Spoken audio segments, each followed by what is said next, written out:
வணக்கம். இன்றைய நமது சிறப்பு விருந்தினர் அரசியல் விமர்சகர் கோடாங்கி அவர்கள். வணக்கம். வணக்கம். விஜயோட ஒட்டுமொத்த பேச்சும் இன்னைக்கு வேற லெவல்ல இருந்தது. நான் ஒவ்வொரு கேள்விக்குள்ள போறதுக்கு முன்னாடி விஜய் ஒரு குறிப்பிட்ட நேரம் பேசின விஷயம் திரு கோடாங்கி அவர்களுக்கு தான் பதில் சொன்ன மாதிரி நான் ஃபீல் பண்ணேன். கோடாங்கி இத்தனை வருஷமா விஜய்க்கு எதிராக தமிழக வெற்றி கழகத்துக்கு எதிராக என்னென்னலாம் பேசினாரோ ஒட்டுமொத்த கோடாங்கியோட கேள்விக்கும் விஜயோட பதில் இன்னைக்கு இருந்ததா நான் ஃபீல் பண்றேன். அப்படியா? கோடாங்கி பேசுறதுலாம் விஜய் கவனிச்சுக்கிட்டு இருக்காரு. கோடாங்கிக்கு தான் விஜய் பதிலடி கொடுத்திருக்காரா? இல்ல இல்ல இல்ல, என்னை மாதிரி நிறைய பேர் கேட்டிருக்காங்க, என்னை மாதிரி நிறைய பேர் பேசியிருக்காங்க. ஆனா உங்க அளவுக்கு யாரும் பேசல. நாங்க என்ன கேட்கிறோமோ என்ன சொன்னோமோ அதுக்கு பதில் சொன்னதா நீங்க நினைக்கிறீங்கல்ல, நான் பதில் சொன்னதா நினைக்கவே இல்லை. இன்னும் முழுமையா அவர் பேசவே இல்லை. இல்லையே, நான் தொட்டுட்டு போயிருக்காரு. ஒரு பத்திரிகையாளரா திரு கோடாங்கிக்கு மட்டும்தான் விஜய் பதில் சொல்லியிருக்காரு நான் பாக்குறேன். சரி, உங்க பார்வை அது அப்படியே இருக்கட்டும். ஆனாலும் எனக்கு இந்த மாநாட்டின் மீது இன்னும் மிகப்பெரிய எதிர்பார்ப்பு இருந்துச்சு. அந்த எதிர்பார்ப்புகளை ரொம்பவே அசால்ட்டா அந்த அத்தனை ரசிகர்கள், லட்சக்கணக்காக வந்த ரசிகர்களை ஏமாற்றி அவர் ஒண்ணுமே இல்லாம ஒரு என்ன சொல்றது, இந்த குண்டு வெடிக்க போகுது, இந்த அணுகுண்டு பயங்கரமா வெடிக்க போகுது அப்படின்னு சொல்லி புகை வரும்போது எல்லாம் அதிர்ச்சியா பார்த்துட்டு போது வெடிக்காம புஷ்ன்னு போயிரும்ல, அந்த மாதிரி இவருடைய உரையில எல்லா இடங்களிலும் தெளிவு கிடைக்கும், எல்லா இடங்களிலும் பதில் கிடைக்கும், எல்லாருக்கும் சரியான பதில் இருக்கும் அப்படின்னா இவர் எல்லாத்தையும் தொட்டுட்டு ஆமா ஆமா ஆனா நான் சொல்றேன் அப்படின்ற மாதிரி அர்த்தம். ஆனா விஜயோட பேச்சுல ஃபுல்லாவே அணுகுண்டு வெடிச்சுக்கிட்டே இருந்துச்சு இல்லையா? எங்க வெடிச்சுது? நீங்க மோடிஜி பதில் சொல்லுங்க ஜி அப்படின்ட்டாருன்னா அது அணுகுண்டு வெடிக்கிறது அர்த்தமா? அங்கிள் பதில் சொல்லுங்க அங்கிள் அப்படின்னு சொல்லிட்டாருன்னா, ஸ்டாலின் அங்கிள் சொல்லிட்டாருன்னா பதில் அது அர்த்தமாயிடுமா? நீங்க என்ன பண்ண போறீங்க? சரிங்க, மோடிஜி ஏமாத்துறாரு, ஓகே. திமுகவுடைய ஸ்டாலின் ஏமாத்துறாரு, ஓகே. கருணாநிதி குடும்பம் டோட்டலா ஏமாத்துது, சரி, ஓகே. உங்க பாணியிலே வச்சுக்குவோம். விஜய் என்ன கைட்ட போறீங்க அத சொல்லணும் இல்ல? உன்னை நம்பி தானே வந்திருக்காங்க இத்தனை லட்சம் பேர். விஜயோட பேச்சுல தெளிவு இல்லைங்கிறீங்களா? என்ன தெளிவு இருந்துச்சு ஆனா தெளிவு இல்லையா? ஒண்ணுமே இல்லைங்க. அதாங்க இது செட்டிங்க. கேரே செட்டிங்கான்னு ஒருத்தர் சொன்னார்ல ஒரு படத்துல, ரஜினிகாந்த் படத்துல ஒரு டைலாக் வரும். ஏன்னா இது ஒரு பேசின கிட்டத்தட்ட ஒரு 30 நிமிஷத்துக்கு மேல பேசினார். இடையில நிறுத்திட்டார், மறந்துட்டார் போல இருக்கு பாவம். அடுத்து என்ன பேசுறதுன்னு தெரியல. இல்லைன்னா அந்த எழுதி கொடுத்த ஸ்கிரிப்டை புரட்டி பார்த்து தான் பேசினாரு. தப்பு இல்லை. ஏன்னா இவர் அவ்வளோ அரை மணி நேரம் பேசக்கூடிய அளவுக்கு இங்க யாருக்கும் திறமை இருக்குமானா இந்த மாதிரி ஆட்களுக்கு திறமை இருக்காது. இப்போ என்னையெல்லாம் விட்டீங்கன்னா 1 மணி நேரம் பேசுவேன் நான். அவ்வளோ பிரச்சனை இருக்கும். உங்களை விட்டா நீங்களும் 1 மணி நேரம் பேசுவீங்க. எல்லாரும் பேசலாம். ஆனா இவர் என்னன்னா ஸ்கிரிப்டட் ஆளு. வார்த்தையை நம்ம தப்பா விட்டுறக்கூடாது, சிக்கலாயிடக்கூடாது. அதனால ரொம்ப கவனமா பேசுறது தப்பு இல்லை. எழுதி கொடுத்து பேச தப்பு இல்லை. ஓவரால விஜயோட பேச்சு எப்படி இருந்துச்சு? குழந்தைத்தனமா இருந்துச்சுங்க. ஏன் இப்படி சொல்றீங்க? எல்லாருமே சல்தமேனிக்கு கிண்டல் பண்ணிருக்காரு. பிரதமர் மோடியை கிண்டல் பண்றாரு, கலைஞரை, முக ஸ்டாலினை, ரஜினியை, சீமான எல்லாரையுமே கிண்டல் பண்ணிட்டாரு. என்ன பண்ணிருக்காரு? கிண்டல் பண்ணிட்டாரு. நீங்க தான் நக்கல் பண்ணிருக்காரு. அத நீங்க தான் நினைக்கிறீங்க நக்கல் பண்ணிட்டாரு. நான் ஒரு குழந்தை கத்திக்கிட்டு இருந்துச்சுன்னா என்ன பண்ணும்? இப்ப அப்பாவுக்கும் சின்ன குட்டி குழந்தைய அப்பா மேல கோவப்படுதுன்னு வச்சுக்கேன், அவர் எத்தோ காலில் உதைக்கும். அதுக்காக அந்த குழந்தை காலை உடச்சிடுவாங்களா யாராவது? அந்த மாதிரி இது அரசியல் குழந்தை. நான் இன்னும் குழந்தைய கூட பார்க்கல. இது அவங்க தொண்டர்கள்னு சொல்றாரு இல்லையா, அந்த ரசிக குஞ்சுமணிகள் இருக்காங்கல்ல, இவங்க கத்துறதை விட பாவம் தொண்டை தண்ணி வத்துற அளவுக்கு கத்துறாரு. அவ்வளோ எமோஷனல் தேவையே இல்லை. அழகா சொல்ல வேண்டிய விஷயத்த பேசி இவ சொன்ன ஒரே ஒரு பதில் மட்டும், பெண்களுக்கும் குழந்தைகளுக்கும் பாதுகாப்பா இருப்போம் அப்படின்னு சொல்றாரு இல்லையா. தமிழ்நாடு தான் இருக்கிறதுலே ரொம்ப பாதுகாப்பான அமைதி பூங்கான்னு. இந்தியாவிலேயே தமிழ்நாடு தான் பெண்களுக்கு ரொம்ப சேஃபஸ்டான ஒரு ஸ்டேட்.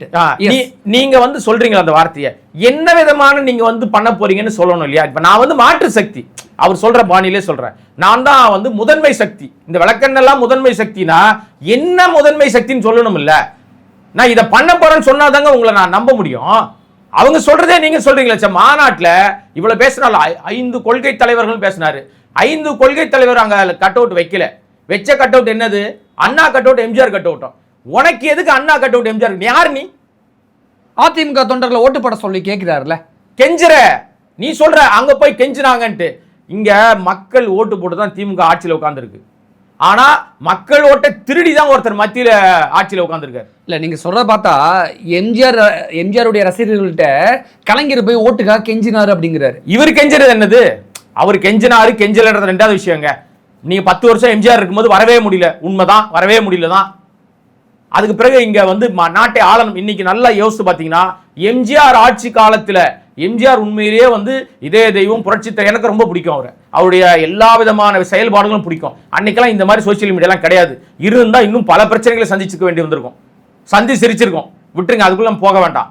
இன்னொரு விஷயம், கருணாநிதி ஆட்சி காலத்துல கருணாநிதி அவர்கள் இங்க வந்து ஆட்சியில உட்கார்ந்த பிறகு இன்று வரைக்கும் அவருடைய வழித்தோன்றலா வருகிற மு.க. ஸ்டாலின் ஆட்சி வரைக்கும் ஏராளமான செய்கைகள், ஏராளமான மக்கள் நல பணிகள் தொடர்ந்து நடக்குது. நீங்க குற்றச்சாட்டு சொல்லிட்டே இருக்க வேண்டியதுதான், ஆதாரத்தை கொடுங்கன்னு தானே சொல்றோம். நாம என்ன சொல்ல வரோம், நம்ம அப்பார்ட் ஃப்ரம் ஒரு பத்திரிகையாளரா சொல்றோம், எந்த கட்சிக்கு நம்ம சாதகமான ஆட்கள் கிடையாது. யார் மேல வேணா குற்றம் சொல்லுங்க. இப்ப விஜய் இவ்வளவு பெரிய அறிவாளி தானே, இவ்வளவு பெரிய பெரிய பயங்கர பேச்சு பேசினார்ல, uncle it's wrong uncle, it's bad uncle, worst uncle பேசினார்ல, இதெல்லாம் சினிமா டயலாக். சினிமா டயலாக் எடுப்படாதுமா. ஏன் முதலமைச்சர் மு.க. ஸ்டாலினை விஜய் அங்கிள்னு கூப்பிடணும், என்ன காரணம்? ஏன் இதுக்கு முன்னாடி முதலமைச்சர் கூட பேசிக்கிட்டு இருக்கும்போது பழகும் பொழுது அங்கிள் தான் மு.க. ஸ்டாலினை விஜய் கூப்பிட்டாங்க. அந்த உறவின் முறையின் அடிப்படையில தான் இப்ப அங்கிள் கூப்பிடுறாங்க. ஆமா ஆமா ஆமா. அதுக்கெல்லாம் நம்ம ஒருவேளை இதை மு.க. ஸ்டாலின் வந்து டிவில பார்த்து கேட்டுக்கிருக்காருன்னா மு.க. ஸ்டாலினுக்கு எப்படி இருக்கும்? விஜய் ஒண்ணுமே இல்ல, இதெல்லாம் அவர் வந்து தூக்கி போட்டு போயிட்டே இருப்பாரு, இதெல்லாம் மதிக்க மாட்டாரு. ஏன் இப்படி சொல்றீங்க? ஏன் விஜய் ஒரு ஆளே கிடையாதுங்க. விஜயோட பேச்சு முதலமைச்சருக்கு கோபத்தை உண்டு பண்ணாதா? ஏங்க ஒரு ஆளா மதிச்சாதானங்க. நீ முதல்ல, நான் என்ன சொல்ல வரேன், விஜய் முதல்ல அரசியல் கத்துக்க சொல்லுங்க. தமிழ்நாட்டில் கத்துக்கிட்டு தானே பேசுற. என்ன அரசியல் பேசிட்டாரு நீ இந்த அரை மணி நேரத்துல? நீங்க புரிஞ்சுக்கிட்ட அரசியல் சொல்லுங்க. தமிழ்நாட்டுல பேச வேண்டிய அரசியல் இதுவா? தமிழ்நாடு மக்கள் வந்திருக்காங்களே, பல லட்சம் மக்கள் வந்திருந்தாங்க இல்லையா, அந்த அவங்களுடைய ஆதரவாளர்கள், அந்த ரசிகர்கள், அவங்க தொண்டர் கிடையாது. திரும்பி திரும்பி நான் சொல்றேன், தொண்டர்கள் கிடையாது. ஏன் அந்த லைட்டு கம்பத்துல ஏறி உட்கார்ந்ததுனால சொல்ல வரீங்களா? சார் கட்டிட்டே இருந்தாங்க அதனால சொல்ல வரீங்களா? ஆமா, ஊர் உலகத்துல எங்கேயும் நடக்காத மாநாடு சார் இது. எவனா ஒருத்தன் கிரீஸ் டப்பா எடுத்து கிரீஸ் தடுவானா சார், இவன் 10 அடிக்கு ஏறிடுவான் அப்படின்னு. ஏறினாதான் என்ன பிரச்சனை உனக்கு? அப்ப நீ சொல்றத அவன் மதிக்கல. எங்க கிரீஸ் தடவுனா, யார் தடவுனா, எந்த இடத்துல கிரீஸ்? ஒரே வேடிக்கை வீடியோ போட்டுருச்சு சார். என்னன்னா, இவர் ரேம்ப் வாக் நடந்தார்ல, அந்த ரேம்ப் வாக்ல யாரும் ஏறிடக்கூடாதுன்னு அந்த ரேம்ப் வாக்கை சுத்தி போட்டிருந்த 10 அடி உயர அந்த வால் ஒன்னு கம்பியிலே இரும்பு கம்பியிலே போட்டிருக்காங்க. அந்த இரும்பு கம்பிகள்ல கிரீஸ், எந்த அரசியல் மாநாட்டிலையும் இப்படி கிரீஸ் டப்பா தடவுனதே இல்லை. அதனால இவரை வந்து இனிமே கிரீஸ் நாயகன் கூப்பிடலாம். கிரீஸ் டப்பா நாயகன் தப்பே கிடையாது, ஜனநாயகன் கிடையாது இவரு, கிரீஸ் டப்பா நாயகன். அதான் ரசிகர்கள் ரேம்பாக் மேல அந்த ஸ்டேஜ் மேல ஏறிட்டாங்களே, ஏறி அவர் கிரீஸ் கடவே ஏறுறாங்கல்ல. அப்ப இதுல இருந்து என்ன தெரியுது, இந்த தற்குறியும் அரசியல் தெரியாத தற்குறி. அதுக்காக விஜய் பாவம், விஜய் போய் எதுக்கு தற்குறி எல்லாம்? சரி ரைட்டு, விஜய் வந்து அறிவாளி அப்படி வச்சுக்கலாமா? நடிகருங்க, அவ்வளவுதாங்க. அவரு அரசியல்வாதிலாம் கிடையாதுங்க. எல்லார் வீட்டுக்குள்ளயும் போயிட்டேன்றாரு, எல்லார் வீட்டுக்குள்ளயும் போனவனா எல்லாரும் ஓட்டு போட்டுருவாங்க. எல்லா நடிகர்களும் முட்டாள் கிடையாது, புத்திசாலிகள் இருக்கான்னு விஜய் ஓப்பனா பேசியிருக்காரு. ஏன் நடிகர்களா இருந்து வரக்கூடாதா? விஜயகாந்த் எங்க அண்ணன், விஜயகாந்த் என்ன வளர்த்து எடுத்தாரு அப்படிங்கிறாரு. விஜயகாந்த் உயிரோடு இருக்கும்போது பார்க்க துப்பு இல்லாத ஆள் இவரு. இவர் விஜயகாந்த் பத்தி பேசலாமாங்க? விஜயகாந்த் தன்னுடைய அண்ணன் சொல்றாரு. அதுதாங்க, இன்னைக்கு அவர் இல்லங்க. அவர் ஓட்டு அவருடைய ரசிகர்களை, அவருடைய தொண்டர்கள் எல்லாம் தன் பக்கம் இழுக்கிறதுக்கு ஒரு திருட்டு வேலை செய்யறாருங்க. ஒரு அயோக்கியத்தனமான பேச்சு அது.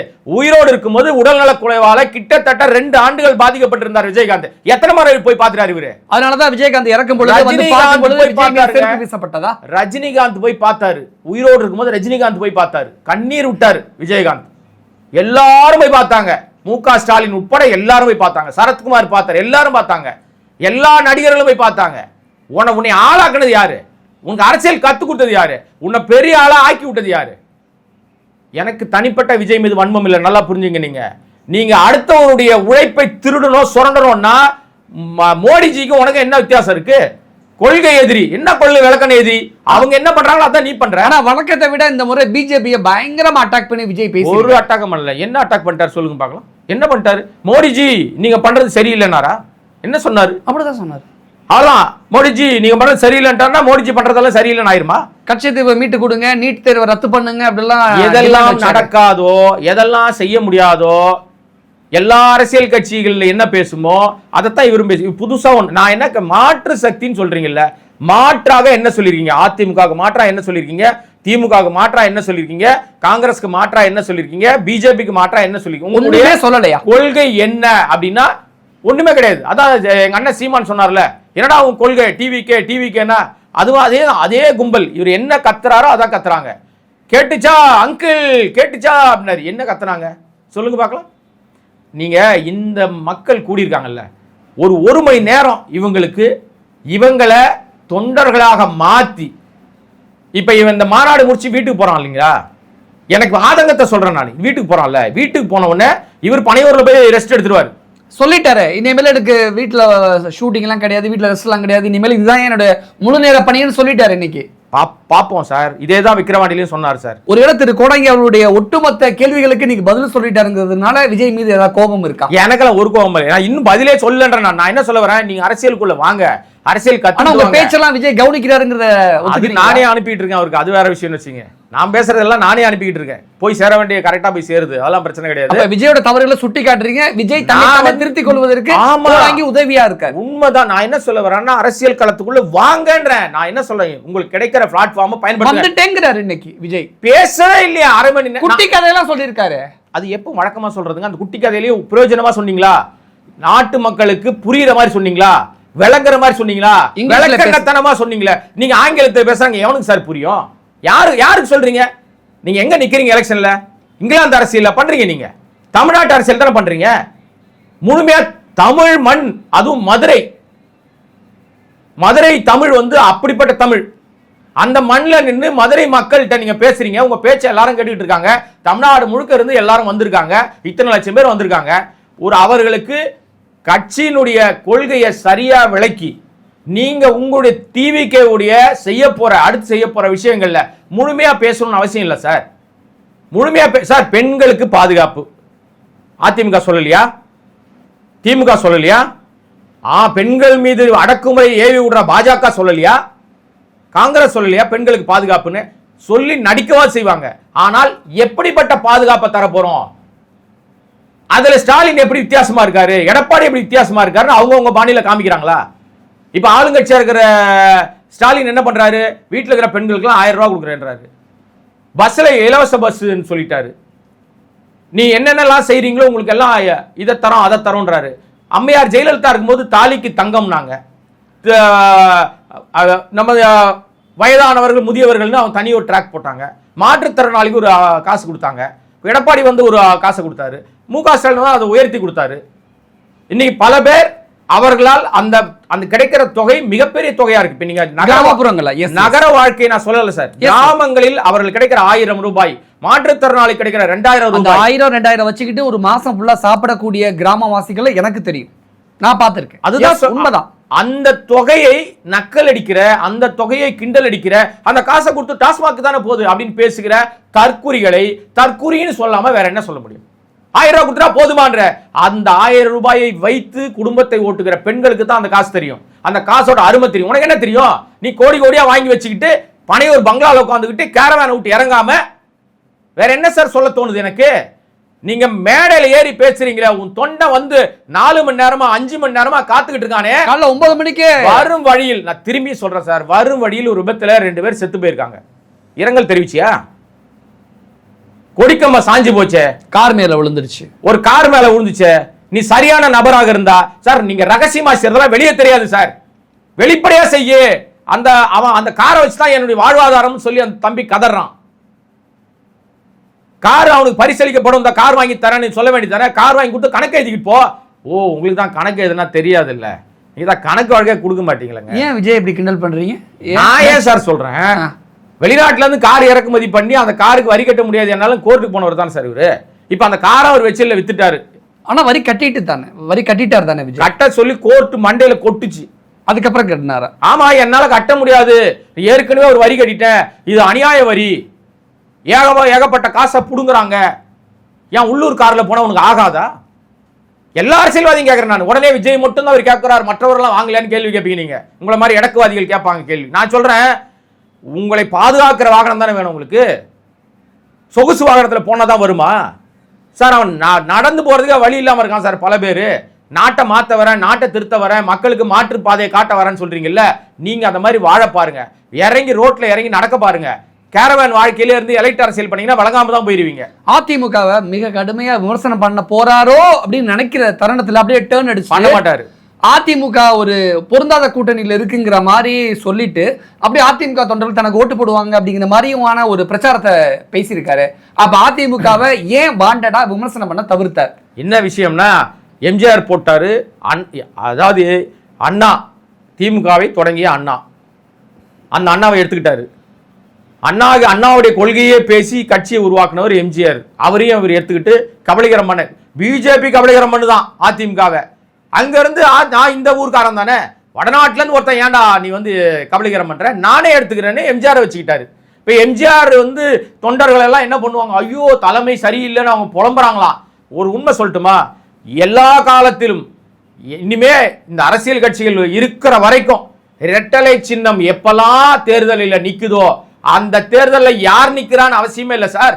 அந்த தேர்தலில் யார் நிக்கிறா, அவங்க கருப்பா சிவப்பா பிரபலமா முன்னாள் அமைச்சரா முன்னாள் முதல்வரா எவனும் தேவையில்லை. ஒரு சாதாரண தொண்டனை நிப்பாட்டி அவனுக்கு ரெட்டலை சின்னம் கொடுத்தா கூட ரெட்டலை மட்டுமே கண்ணில் வச்சுக்கிட்டு இருக்கிற அதிமுக உண்மையான விசுவாசிகள் ரெட்டலைக்கு தான் ஓட்டு போடுவான். விஜய் திடீர்னு நான் நடிகர், நான் வந்துட்டேன், நான் பார் யார், நான் சொன்னதை சொல்வேன், 234 தொகுதியில விஜய் தான் வேட்பாளர், முகமூடி போட்டு வந்து நிக்கிறேன், நல்லா விளங்காது. உன்னை நீ ஏமாத்து வேலையெல்லாம் நடக்காது. இதேதான் உதயசூரியனுக்கும். உதயசூரியன் சின்னம் நின்னுச்சுன்னா அந்த சின்னத்தை பார்த்து ஓட்டு போடுறவன் அங்கதான் போடுவான், மாத்திலாம் போட மாட்டான். அப்ப அங்கேயே நீ அடிபட்டு போயிடுறியா? உனக்கு சொந்தமா இன்னும் சின்னமே இல்லை. கிடைக்கிற வாய்ப்புகளை ஏன் விஜய் வந்து பயன்படுத்த தவறினார்னு சொன்னலாம். முதல்ல எப்ப தெரியுமா, உன் செல்வாக்கு எங்க காட்டியிருக்கலாம். ஒரு தேர்தல் வந்துச்சு, பாராளுமன்ற தேர்தல் வந்துச்சு, இடையில எத்தனையோ இடைத்தேர்தல் வந்துச்சு, கட்சி ஆரம்பிச்சு 1.5 வருஷத்துக்கு மேல ஆயிடுச்சு.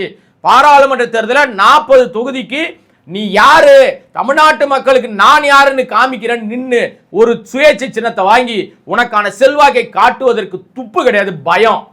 விஜய்க்கு பயம் சொன்னா யாராவது நம்புவாங்க? நான் சார் நான் மட்டுமா சொல்றேன் சார். அப்போ அந்த தேர்தல்களை புறக்கணித்ததன் நோக்கம் என்ன? அப்புறம் எதற்காக சொன்ன மாதிரியே சொல்றேன். அப்புறம் என்ன மானாவுக்காக நீ வந்து தேர்தலை வந்து ஆரம்பிச்ச? இப்படி பேசுனா திடீர்னு என்ன அப்படி ஏன் பேசினார்? ஒரு பொது மேடையில பேசுற பேச்சா சார்? ஆக்சுவலி மயிர்னு சொல்ல வந்தாரா? ஆமா, அதான் ஆக்ஷனே பண்ணிட்டாரா, வீடியோ பாருங்க. மானாவுக்காக அப்படின்ட்டு. ஆமா, எதுக்கு? அப்ப நான் அதே பாணியா அவர் சொன்ன மாதிரியே சொல்றேன். விஜய் அப்படி சொல்றது தேர்தலுக்கு முன்பாக என்ன மானாவுக்கு கட்சி ஆரம்பிச்சீங்க? இல்ல விஜய் இந்த வார்த்தையை சொன்னது சரியா? பேசலாமா? அயோக்கியத்தனம் சார், அதுதான் சொல்றேன், தற்குறி. அப்ப நீங்க ஒண்ணு கோவப்படுறீங்க, இல்ல விஜய் ரசிகர்கள் கோவப்படுவாங்க. ஒரு தலைவனா விஜய் அப்படி பேசியிருக்கலாமா? தலைவனா இருக்க தகுதி இல்லாதவர் தான் அவர், நடிகர், அவ்வளவுதான். முதல்ல அவர் நடிகராக இருந்து அவர் அரசியல் கத்துக்கிட்டு அரசியல்வாதியா மாற சொல்லுங்க ஃபர்ஸ்ட். அதுக்கப்புறம் அவருடைய ரசிகர்களுக்கு அரசியல் சொல்லிக் கொடுக்க சொல்லுங்க. அந்த கூட்டத்தில் பேசின ஆதவ அர்ஜுனாவா இருக்கட்டும், ஓடு கத்திக்கிட்டு இருந்த ராஜமோகனா இருக்கட்டும், இது ராஜமோகன்லாம் நீங்க கொடுக்கறத வாங்கிட்டு பேசக்கூடிய ஆள், எங்க வேணா பேசுவார். அவர் வந்து என்னன்னா கைப்பாவை. அதுக்காக ராஜமோகன் எப்படி நான் டைரக்டா அட்டாக் பண்ணுவேன் சார். கொஞ்ச நாளைக்கு முன்னாடி ஒரு பேசின பேச்செல்லாம் தெரியுமா? ராஜமோகன் மேடையில் என்ன பேசினார் தெரியுமா? விசிகா மேடையில் என்ன பேசினார் தெரியுமா சார்? அவர் வந்து டெம்ப்ளேட் சார், நீங்க பயன்படுத்தலாம், நாளைக்கு வேற ஒருத்தர் பயன்படுத்தலாம். ராஜமோகன் உங்களுக்கு நண்பர், எனக்கு நண்பரை தான் நம்ம சொல்ல முடியும், வெளியில ஆளா சொல்ல முடியும், நம்ம தான் சொல்ல முடியும். இன்னொரு விஷயம், நீங்க கூட இருக்கீங்கல்ல, நண்பர் தான் நீங்க. அவருக்கு ஸ்கிரிப்ட் எழுதி கொடுக்குறீங்கல்ல, 3 மணி நேரம் பர்மிஷன் வாங்கிட்டு 3 நிமிஷத்துல முடிச்சதோ ராஜ்மோகன் ஸ்கிரிப்ட் தான், ராஜ்மோகன் ஸ்கிரிப்ட் தான். இப்ப 30 நிமிஷம் முடிச்சிருக்காரு சார். ஒரு நாள் முழுக்க 2 நாட்கள் பயணப்பட்டு அவன் ஸ்கேட்டிங்லேயே வந்த ஒரு பொண்ணு சொல்லிச்சு, நான் ஸ்கேட்டிங்லேயே வந்தேன், விக்கிரவாண்டிக்கும் வந்தேன், மதுரைக்கும் வந்திருக்கேன், தளபதி என்னை வந்து மேலே ஏற்றிப்பான். நீங்கள் மேலே ஏற்ற மாட்டீங்கன்னு தெரியும். இந்த மாதிரி எத்தனையோ லட்ச மக்கள் அங்கே வந்திருக்காங்க உங்களை பார்க்கறதுக்காக. ஒரு அரை மணி நேர பேச்சில் இந்த எல்லாரும் திருப்தி அடைஞ்சு போயிடுவாங்களா? அவர்களுக்கான உத்வேகத்தை போய் அரசியல் செய்வதற்கான வகுப்பெடுக்க கூட உங்களுக்கு துப்பு இல்லைன்னா என்னங்க சொல்லி கொடுத்தீங்க? அவன் வந்தான், அவன் என்ன அரசியல் கத்துக்கிட்டான்? அந்த மாநாட்டில் என்ன கத்துக்கிட்டான்? சீமான் ஒழிக கத்துறான், இதானா? இதுக்கு தான் மாநாடு போட்டீங்களா? Uncle, worst uncle, wrong uncle, இதான் மாநாடு போட்டீங்களா? மோடிஜி, வாட் மோடிஜி, இதான் மாநாடு போட்டீங்களா? டிவிக்கே என்ன பண்ண போகுது? 26ல ஆட்சியை பிடிப்போம் சொல்றீங்கல்ல, சும்மா நாங்க மத்த கணக்கு மாதிரிலாம் கிடையாது, நாங்க அப்படி ஆக்கும். எப்படி ஆக்கும்? யார் நீங்க? முதல்ல விஜய் யாரு? நடிகன் தானே சார். எல்லா நடிகருக்கும் நாடாள அருகதை இருக்கா அப்படின்னா நான் எல்லாரையும் அந்த மாதிரி சொல்ல மாட்டேன். ஏன்னா இங்க யார் வேணா வந்து ஆட்சியில் உட்காரலாம், மக்கள் ஏத்துக்கிட்டா. நடிகன் மனநிலையிலிருந்து மாறுங்க. முதல்ல நீங்க நடிகனா இருக்கும்போது உங்களுக்கு பிடிக்கும், எனக்கு பிடிக்கும், என் குடும்பத்தாருக்கு பிடிக்கும், என்னை சுத்தி இருக்க எல்லாருக்கும் பிடிக்கும். விஜய் தாறுமாற அரசியல் ரீதியா எதிர்க்கிற எல்லாருக்கும் நடிகராக விஜய் பிடிக்கும்.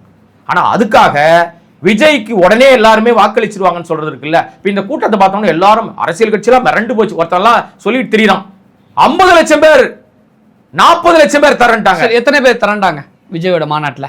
நான் எனக்கு கணக்குல தோராயமா எனக்கு இவங்க சொல்லுவாங்க, இன்னும் கொஞ்ச நாள் ஆச்சு சொல்லுவாங்க. பாருங்க, இன்னைக்கு சொல்லுவாங்க எங்க மாநாட்டில் 25 லட்சம் பேர் வந்தாங்கன்னு சொல்லுவாங்க. 20 லட்சம் பேர் வந்திருப்பாங்களா? ஏங்க அந்த மாநாட்டினுடைய திடல் எவ்வளவுங்க? சரி, எப்படி இவ்வளவு பிரம்மாண்டமா ஒரு மாநாட்டை நடத்த இது முடியும்? ஒண்ணு இல்ல, காசு கொடுத்தா வந்து எல்லாமே சரியாங்க. யார் காசு கொடுத்தா? காசு கொடுத்து கூட்டி வந்தாங்கன்னு நான் சொல்லல. இது வந்து தன்னெழுச்சி அவங்க எல்லாம் கிளம்பி வந்திருக்காங்க. ஆனால் காசு யார் கொடுத்தா தெரியுமா? ஒரு வட்டத்திலையும் ஒரு நகரத்திலையும் ஒவ்வொரு ஊராட்சியிலையும் அந்த தொண்டர்களை, அந்த தொண்டர்கள், நானே தப்பா சொல்றேன் பாருங்க, அந்த ரசிகர்களை புழிஞ்சி நீ 2000 காசு கொடு, நீ 1000 காசு கொடுன்னு அவன் கஷ்டப்பட்டு கூலிக்கு வேலை செய்யறான் பாருங்க. அவங்க கிட்ட இருந்து காசை புடுங்கி அவனே சொந்த காசுல வண்டி எடுத்துக்கிட்டு வர வச்சு தளபதியை பார்க்க வந்திருக்கான், வேடிக்கை பார்க்க. தொண்டர்கள், ரசிகர்கள் இவ்வளவு காசு கொடுத்தாலும் இவ்வளவு பிரம்மாண்டமா ஒரு மாநாட்டை நடத்த முடியுமா? அவ்வளவு காசா திரண்டு இருக்கும், கிடைச்சிருக்கும்.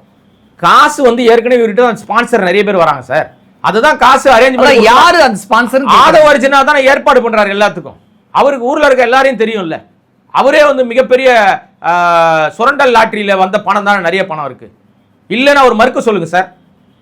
மறுக்க முடியாது. ஏன்னா இங்க வந்து இவரை சுத்தி இருக்கிற பல பேரும் இவருக்கு இதுவரைக்கும் விஜய் நடத்தின எல்லா நிகழ்ச்சிகளிலும், இன்க்ளூடிங் விக்கிரவாண்டி மாநாடு வரைக்கும், அவர்கள் செய்த எல்லா செலவுகளும் விஜய் காசு கிடையாது. ஒரு பைசா விஜய் காசு. யாருடைய காசு? யாரு விஜய்க்காக? எல்லாரும் நிறைய பேர் அவருக்கு ஸ்பான்சர் கொடுக்குறாங்க. டெல்லியில இருந்தா நோட்டு புக் வாங்கி கொடுத்தா, டெல்லியில இருந்தா, பாம்பேல இருந்தா, நீங்க எங்க வேணா, இல்ல வெளிநாட்டுல இருந்தா, பிஜேபி சொல்ற மாதிரி எங்க வேணா நினைச்சுக்கலாம் சார். நான் வந்து மதம் சார்ந்து பேச மாட்டேன், ஜாதி ரீதியா பேச மாட்டேன், ரைட்டா? இப்ப சில பேர் சொல்றாங்க விஜய்க்கு வந்து கிறிஸ்தவ அமைப்புகள்லாம் வெளிநாட்டுல இருந்து பணம் கொடுக்குறாங்கன்னு சொல்றாங்க. பிஜேபி அரசாங்கத்துல செய்ய முடியாது அதை. ஏன்னா பிஜேபி அரசாங்கம் அவ்வளவு சீக்கிரத்தில் வெளிநாட்டு ஃபண்ட் எல்லாம் ரிலீஸ் பண்ண கூடாது.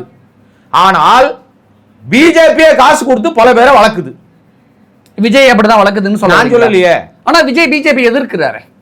சரி, எதிர்க்கிறது என்ன சார்? கொள்கை எதிரின்னு ஒரு வார்த்தையை சொல்லிட்டாலும் எதிர்க்கிறான்னு அர்த்தம் ஆயிடுமா சார்? இப்ப எங்க அண்ணன் சீமான் கூட வாய்க்கு வாய் வந்து பயங்கரமா மோடிஜியை திட்டுறாரு, ரைட்டா? நாக்பூர்ல காசு வாங்காம இருக்காரு அவரு. ஆனா அடிவரடி பெரியார வந்து கொள்கையை வந்து கொள்கை தலைவர் பெரியார்னு ஏத்துக்கிட்டு தான் நாம் தமிழர் உருவாச்சு. இப்ப பெரியாரை தூக்கி போட்டு மிதி மிதிக்கிறாரு. அந்த தாடிகார மனுஷன் செத்து பல வருஷம் ஆகி போச்சு. இன்னும் பெரியார் சொன்னாலே உட்கார இடத்துல எரியுது பல பேருக்கு. விஜய் உடனே பெரியாரை நான் பிடிச்சி வச்சிருக்கேன்றாரு. ஆனா நான் பகுத்தறிவாளன் நான் இருந்தாலும் எனக்கு நான் எல்லா வேலையும் செய்வேன், யாகம் வளர்ப்பேன், பூஜை புனஸ்காரம் பண்ணுவேன், மாநாடு தொடங்கிறதுக்கு முன்னாடி பூஜை போடுவேன். அதெல்லாம் நான் வந்து எந்த விதமான உங்களுடைய மதம் சார்ந்த விஷயத்துக்கு எதிரி கிடையாது. நான் நீங்க வணங்குற கடவுளுக்கு எதிரி கிடையாது நான். ஆனால் இதெல்லாம் நாடகமா நீங்க செஞ்சுக்கிட்டு, எதிரில் ஒன்று பேச்சு பேசிக்கிட்டு, வெளியில ஒன்று நாடகம் ஆடிக்கிட்டு, சினிமாவில் ஒரு மாதிரி நடிச்சுக்கிட்டு, சினிமாவில் ஆல்வேஸ் குடிகாரனா கஞ்சா குடிக்கியா மக்களை வந்து தப்பா இளைஞர்களை வழிநடத்துற காட்சிகள் எல்லாம் நடிச்சுட்டு வெளியில வந்துட்டு நல்ல வேஷம் போடுறது எவ்வளவு அயோக்கியத்தனம். சீமான் வந்து விஜய் அனில் குஞ்சுனே ஓப்பனாவே பேசிட்டாரு. ஆனா இன்னைக்கு சீமான கிண்டல் அடிக்கிற மாதிரி, நக்கல் அடிக்கிற மாதிரி பேச வர்றாரு. காட்டுல வந்து சிங்க தான் கிங்கு, என்னுடைய ஒரே டார்கெட்டு அதாவது திமுக தான், முக ஸ்டாலின் தான் அப்படின்னு சொல்லாம சொல்லிட்டு, சீமானெலாம் நான் கண்டுக்க மாட்டேன், அதாவது சீமான நான் கண்டுக்க மாட்டேன்னு சொல்லாம சொல்லிட்டு நல்லா அப்படி தட்டி தொடச்சு விட்டு போயிட்டே இருப்பேன். யார் குறுக்க வந்தாலும் கண்டுக்க மாட்டேன், என்னுடைய டார்கெட் ஒரே எதிரி அதுதான் அப்படின்னு திமுக சொல்றாரு. அப்ப சீமான ஏன் அந்த இடத்துல வெளிப்படையா விமர்சனம் பண்ணல? ஏன் நக்கல் அடிச்சுட்டு போற போக்கில் நக்கல் அடிச்சுட்டு போறாரு? என்ன காரணம் சார்? ஏற்கனவே அது நீ மாநாடு தொடங்குறதுக்கு முன்னாடியே சீமான் ஒழிகன்னு ஒரு கோஷத்தை வந்து திட்டமிட்டு அதை பரப்பிட்டாங்க. இப்ப அந்த மாநாடு சீமான் ஒளிஞ்சு போயிட்டாரா? எப்படி ஒழிய முடியும்? 10 வருஷமா இருக்காருங்க, சீட்டை தேய்ச்சிட்டே இருக்காரு. அவர் 1% ஓட்டை பிரிச்சுட்டே இருக்காரு. ஒரு கும்பல் வெளியே போச்சு அப்படின்னா இன்னொரு கும்பல் வருது. அது வந்து சீமானுடைய எல்லா விஷயத்தையும் தெரிஞ்சுக்கிட்டு, ஐயோ சிச்சி இந்த பழம் புளிக்கும் அப்படின்னு அந்த இடத்த விட்டு கிளம்புது. அப்புறம் புதுசா ஒரு டீம் வருது. சீமான் நேரடியா விஜய் எதிர்க்கிறாரு. ஏன் விஜய் சீமான நேரடியா எதிர்க்கல? என்ன காரணம்? இதுக்கு அனில் குஞ்சியோட விமர்சனத்துக்கு ஏன் விஜய் பதில் சொல்லல? இல்ல, என்ன காரணம்னா அரசியல் தெரியாது விஜய்க்கு. ஆமா, விஜய் என்ன நினைச்சிட்டு இருக்காருன்னா, மோடிஜின்னு சொல்லிட்டோம்னா அகில இந்திய பெரிய நம்ம கவனத்துக்கு வந்துருவோம். ஸ்டாலினை எதிர்த்து நேரடியாக அங்கிள் அப்படின்னு சொல்லிட்டோம்னா திமுகவுடைய நேரடி எதிர்ப்புக்கு நம்ம வந்துடுவோம். நான் ஒன்று சொல்லிட்டு எழுதி வச்சிங்க.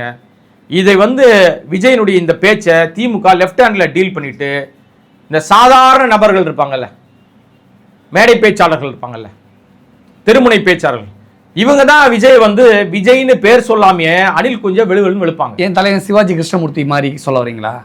நீங்க போட்டுக்க வேண்டியதான் யார் யாருன்னு. என்னென்னலாம் வார்த்தையில பேச முடியுமோ அவங்க தான் டீல் பண்ணுவாங்க. முக ஸ்டாலின் அவர்களோ, உதயநிதி ஸ்டாலினோ, இல்ல ஆராசா உட்பட அந்த அந்த ஒரு இரண்டாம் கட்ட தலைவர்கள், முதன்மை தலைவர்கள் சொல்லப்படுற யாருமே விஜய் ஒரு ஆளாவே மதிக்கிறது இல்லை. ஏன்னா ஒரு அரசியல்வாதியே கிடையாதுப்பா நீ. இது ஒரு அரசியல் தந்திரமா சார்? இதுதான் சார் ஒரு ஒரு கை தேர்ந்த அரசியல்வாதிகளுடைய தந்திர நடவடிக்கை சார். இப்ப மோடி வந்து ஒரு மாநிலத்துக்கு போகும்போதும் ஒரிசால பேசும்போது தமிழ்நாட்டை கேவலமும் பேசுவார். தமிழ்நாட்டை வந்தோடனே தமிழ் மண்ணை பத்தி புகழ்ந்து தள்ளுவார்.